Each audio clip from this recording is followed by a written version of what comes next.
So, sa business, kung tayo ay leader, kailangan tayong magkaroon ng storytelling skills. No? Sabi nga ni Kobe Bryant, try to learn the art of storytelling. No?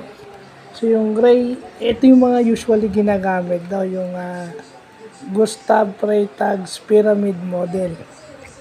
So, ito yung ginagamit para magkukwento si Mark Zuckerberg, si Jack Dorsey, si Bill Gates, si Steve Jobs, ng kanilang stories of leadership.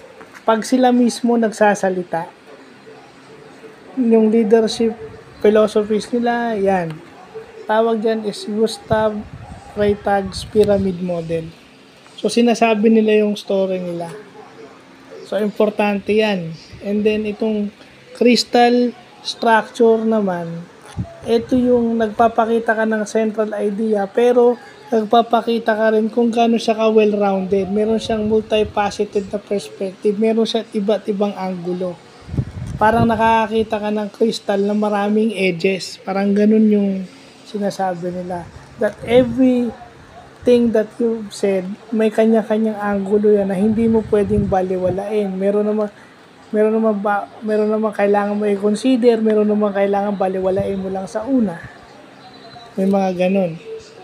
So, yun yung magandang natututunan natin. Pwede natin ilagay dito, business storytelling. Yeah.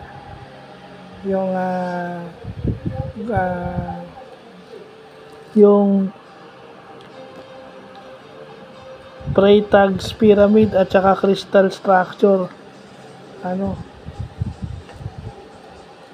storytelling method. So, kasi kailangan sa business yung storytelling method, hindi nawawala yan. Kumbaga, yan yung mga testimonials ng mga taong nandun na sa business na yun. Yung sa Gustav Freytag's pyramid na yung mismong may-ari o yung mismong nagpasimula ng business yung nagsasalita. Di ba? Yung mga talagang yumaman dahil dyan. Di ba? So, yun yung importanteng nakikita natin ngayon na kailangan pala natin. So, para mapasunod natin yung ating mga members, kailangan tayong gumamit ng mga ganitong storytelling techniques. Yeah. So, yun lang, para hindi tayo nahihirapan. Meron pang mga kasunod, pero ito munang dalawa. So, para lang ma-establish yung credibility mo at saka yung credibility mo at saka mapapaniwala mo sila kung narating niya yan, mararating ko rin yan. So, yun lang po.